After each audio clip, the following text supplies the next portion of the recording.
안녕하세요. 파공쌤입니다. 2020년 행복한 학교를 만드는 교사, 어떤 준비가 필요할지 같이 고민해 볼 건데요.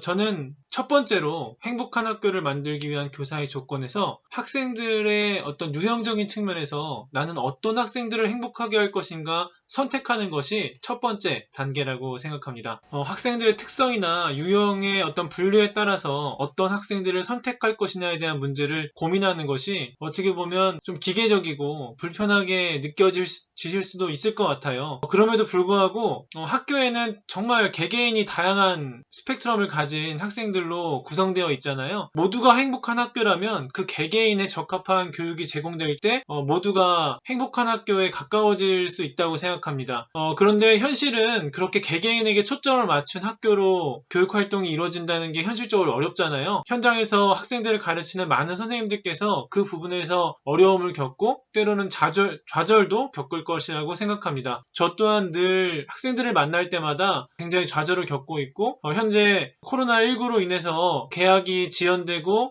학생들을 만날 수 없는 이 순간에도 이러한 고민의 끈을 놓지 않기 위해서 여러분과 함께 고민하려고 이 자리를 마련했습니다. 다시 본론으로 돌아가서 학생들의 유형을 분석한다는 것을 저는 크게 두 가지 관점으로 보았어요. 학생 자신 그리고 선생님, 이 두 가지의 요인을 가지고 학생들을 크게 네 가지 유형으로 분류해 보려고 합니다.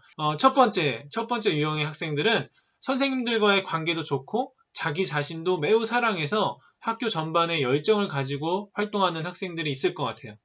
자, 두 번째 유형은 선생님의 관계나 어떤 학교의 어떤 여러 행사들에게는 큰 관심이 없고 학생이 자기 자신의 미래나 미래를 위해 뭔가 공부를 해야 된다, 노력해야 된다는 인식 속에서 자기 자신에게 필요한 여러 스펙들을 열심히 쌓아가는 만들어가는 그런 학생들이 있을 것 같고요.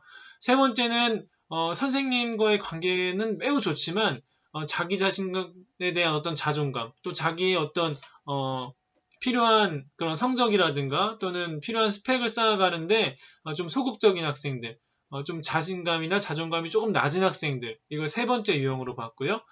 네 번째 유형으로 본 친구들은 자존감도 낮을 뿐만 아니라 선생님들과의 관계에 관심도 없고 정말 전체적으로 무관심해서 무기력하다고 표현할 수 있는 그런 학생으로 크게 네 가지 유형으로 나눌 수 있는 것 같아요. 학교는 물론 이 네 가지 제 기준으로 나눈 네 가지 유형의 학생들을 모두 포용하고 또 그에 맞는 적합한 교육이 될 수 있도록 정말 노력을 많이 해야 된다고 생각해요.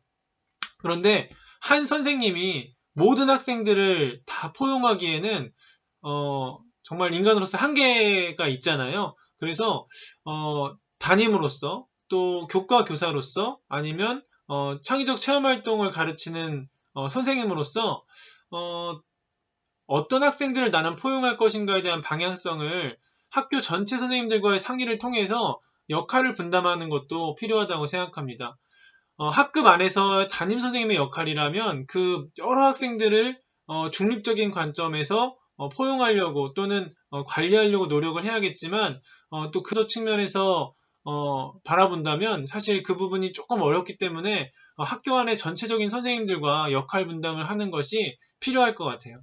제가 방금 역할 분담이라는 그 말씀을 드렸는데 그 역할 분담은 결국 선생님들 간의 소통이 굉장히 중요한 것 같아요. 지금 전체적으로 학교의 전문적 학습 공동체라는 표현이 많이 쓰이고 있는데 그 전문적 학습 공동체라는 게 별다른 게 아닌 것 같아요. 학교에서 나는 어떤 철학을 가지고 교육 활동을 하고 있고 나는 어떤 학생들에게 맞는 좀 성향을 가지고 있다고 선생님들끼리 솔직하게 이야기를 털어놓을 수 있다면 그것 자체가 전문적 학습 공동체가 될 것 같고요. 그 타겟팅을 하는 것, 내가 중점적으로 관심을 가지고 있고 그 학생들을 변화시키고자 하는 학생들의 그룹이 서로 다르고 교육 철학이 다르다면 그 학교는 굉장히 건강한 학교입니다.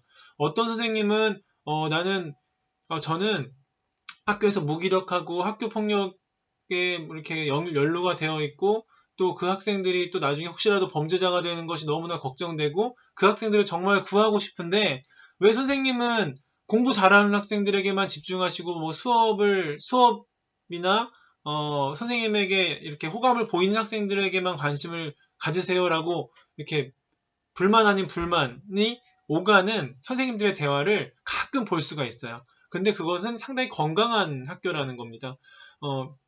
서두에 말씀드린 네 가지 유형의 학생들을 여러 선생님이 각각 다른 스펙트럼을 가지고 그 학교에서 근무하시고 같이 교육 활동을 해 나가신다면 학생들은 선택적으로 선생님에게 기댈 수 있는 공간을 찾을 수 있다고 볼 수 있을 것 같아요. 공부를 잘하는 친구들은 공부를 잘하는 친구대로, 또 학업에는 관심이 없지만 인간성이 좋은 친구는 또 인간성이 좋은 친구대로, 또 학교나 사회성에는 관심은 없지만 자기 자신의 어떤 스펙을 쌓는데 굉장히 집중하는 친구들은 또 그렇게 살아온 선생님의 경험을 바탕으로 나름대로의 지지를 받을 수 있다고 생각하고, 또 학교에서 아예 적응이 힘든 무기력한 학생들 같은 경우는 그런 친구들을 성장시키길 희망하는 순수한 열정을 가진 선생님대로 학교가 교육력을 발휘한다, 이렇게 표현할 수 있을 것 같습니다.